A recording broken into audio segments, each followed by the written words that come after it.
Were you constantly blamed for everything as a kid? You were called a liar, crazy, or a troublemaker. You're the reason why the house was so filthy. You're the reason why mom drinks herself to sleep at night. You're the reason why dad can't even manage his temper and violently rages against you and the family.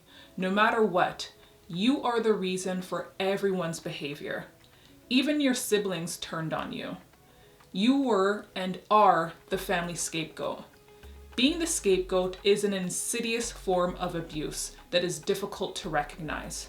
For years, you probably tried to please your parents until you finally were able to see how dysfunctional and wrong they actually were. Nonetheless, they continued to degrade you and chastise you. Nothing that you did was ever enough, and in turn, you believed that you weren't enough. To the world, your family seemed perfectly normal. After all, your family had weekly barbecues, they socialized, and you never went without. Those who inflicted the abuse wanted to control the family image. If you were to speak up, you would be seen as ungrateful and crazy. Some people actually feel guilt about this. They question if they were indeed a handful. As a teen, you may have started to isolate yourself from the family. You were screamed at all the time.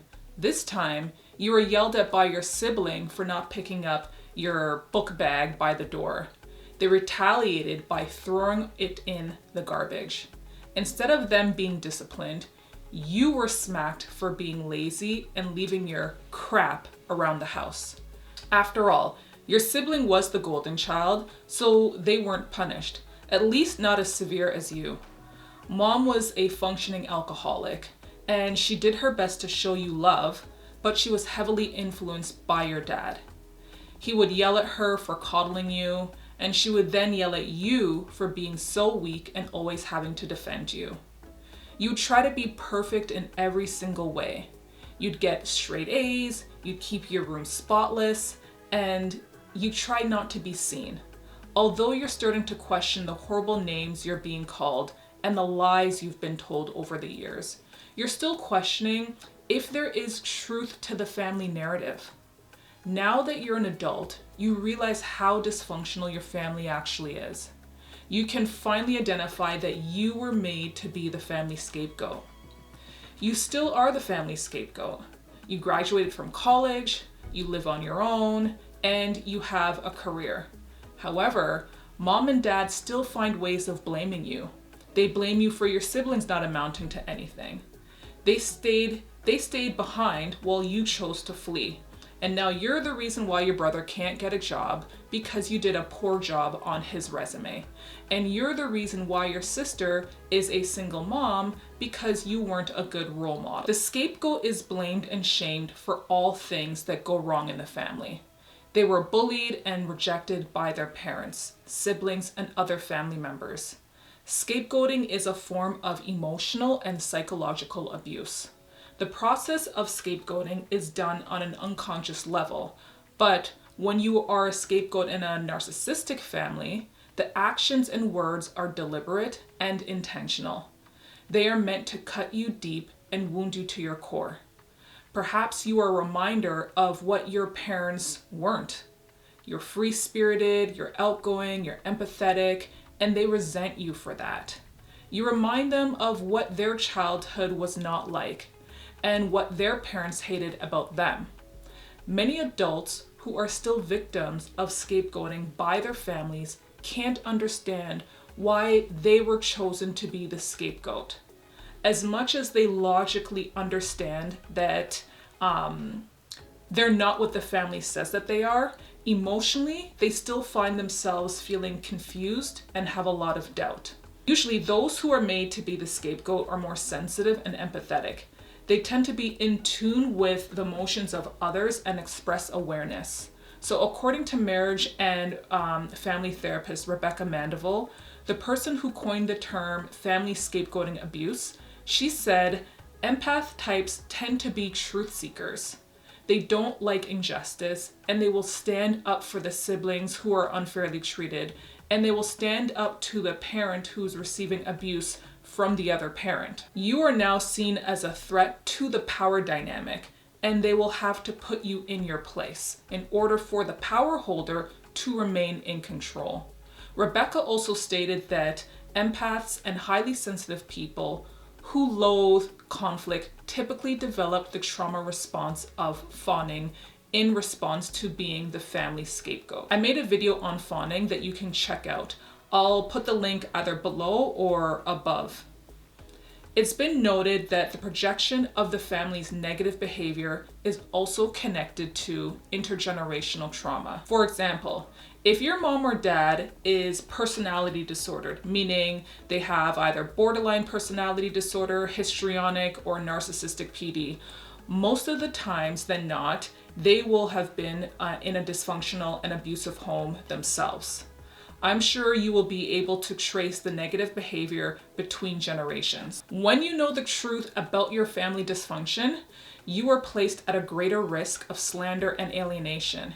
You are in a position to speak the truth. However, your family will present you as crazy, ungrateful, or even delusional. You are a threat, and they will slander your name if you don't fall in line. Furthermore, setting boundaries can be seen as a threat to the power holder. You want to respect your own boundaries and you want your family to respect the boundaries, but this can also lead you to making decisions that you may not be ready to make because you still have hope. One decision is deciding to distance yourself from the family, and the other decision is completely cutting them out of your life. The latter is very challenging, especially if there are cultural expectations and guilt associated with putting your own needs first. I often tell my clients that just because something has been accepted as a cultural norm, it doesn't mean that it's a healthy part of the culture. If physically beating your child has been an accepted and normalized practice for generations, it doesn't mean that it's a healthy practice.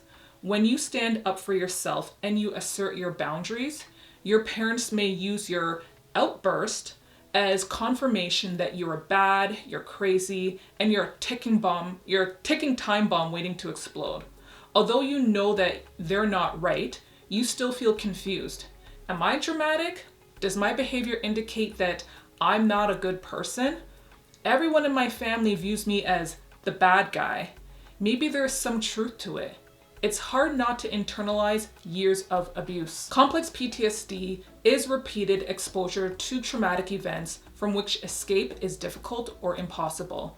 Scapegoating is prolonged emotional and psychological abuse that tends to start in childhood and last all the way into adulthood. The person who is scapegoated usually suffers from complex PTSD as an adult. The symptoms tend to be overlapping as well. The scapegoat and those who struggle with complex PTSD struggle with shame, guilt, helplessness, and they have low self-worth. They have trouble trusting people and they have trouble with interpersonal relationships, and they are emotionally dysregulated. Keep in mind that this isn't the experience for everyone who was scapegoated. After experiencing trauma, one can become very guarded, numb, or hypervigilant to the world. When you are disconnected, you lack awareness, self-compassion, and empathy, which are needed to help reject the false family narrative. You're so used to people not caring about your needs and your wants that you become defeated and helpless. This happens to folks with complex PTSD and scapegoated adults. Some adult children hold out hope that their parent or siblings will take a new leaf. No matter how hard that they try, it never works out in their favor. For example, I'm going to read an example that I wrote about Jane.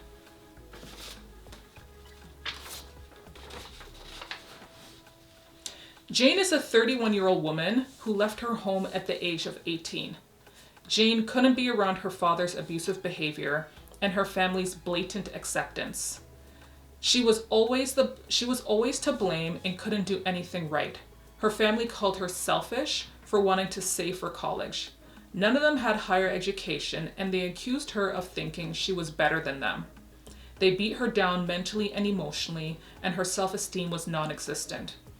Jane kept in touch with her family over the years, and she learned to keep the conversation brief. They would always ask her for money, and if she said no, they would smear her name with the family. They said that she was the reason why they could never accept her.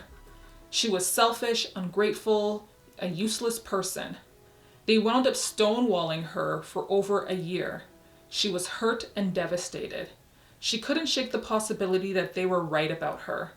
Although logically she knew that they were wrong, emotionally she was conflicted. Jane didn't want to stop speaking to her parents, even though her mental health wasn't improving. She said not speaking to them would prove them right. Deep down, Jane was hoping that they would release her of the guilt that she felt and set her free. Unfortunately, that won't happen. Jane continues to have hope that one day they'll change, yet the cycle continues. I see this all the time. Many of my clients have hope that their narcissistic parents will change, or one day they will be loved and accepted. This is truly sad because deep down they know the truth, but they can't face it because it's too painful. For years, you've been programmed to believe everything your parents, extended family, and your siblings have said about you. Your identity has been intertwined into a twisted fabric of shame, blame, unlovability, and feeling like you're not enough. They smeared your character as someone who is bad, awful, selfish, disturbed, and delusional. All of this to protect themselves and to prevent the truth from coming out. Here are a few tips to help you shed the false family narrative. Number 1, understand family scapegoating. This is where a lot of psychoeducation helps to separate you from the narrative. The narrative was a way to control you and to maintain the status quo in the family. Number 2, identify how the abuser's treatment impacted your life, interpersonal relationships, mentally and emotionally. How did you feel and how do you feel? Number 3, identify how you coped as a way of survival, and are you still coping the same way from childhood? What got you to adulthood doesn't necessarily get you through adulthood. Number 4, establish self-compassion towards your younger self. Number 5, establish your true self while identifying the negative critic. Number 6, are there other mental health challenges you need to be aware of that may actually be slowing down your healing, such as complex PTSD? Number 7, go through the stages of grief. This includes what is called disenfranchised grief, which means that it goes unvalidated by societal norms. Some people may feel uncomfortable grieving the loss of their childhood or grieving the loss of the family unit that they never had an opportunity to experience. This type of grief is seen as somewhat unconventional and may not be publicly acknowledged. That's okay. Joining a peer support group may actually help to normalize your experience. Also, speaking with a therapist who specializes in this area is also helpful, as this process can take time. Number 8, make a decision about how you want to proceed with your family. What are your boundaries and what are your consequences? Being the victim of scapegoating is cruel, prolonged psychological and emotional trauma. Some folks don't even realize that they were scapegoated until it's broken down to them. Although understanding their experience is helpful, I've often heard from some of my clients, why me? There must be something wrong with me for why my own parents and family treat me this way. The truth is, sometimes bad things happen to good people, even innocent children. Grief is an essential part of the process because you lost so much. There is nothing wrong with you, and it's important to realize that you were a kid when all of this started. Now that you're an adult, you don't have to remain in a mental prison. Easier said than done, I know. You might be dealing with the aftermath of scapegoating, such as complex PTSD, anxiety, depression, among other mental health challenges, and maladaptive behavior. The book Rejected, Shamed, and Blamed by Rebecca Mandeville can help to provide more insight on family scapegoating. She also provides treatment modalities that may aid in one's recovery based on her own research. If you made it to the end of this video, thanks for watching. If you feel comfortable, comment below if you've been the family scapegoat and what have you done to absolve yourself of the false narrative. Don't forget to like, subscribe, and share. Bye for now.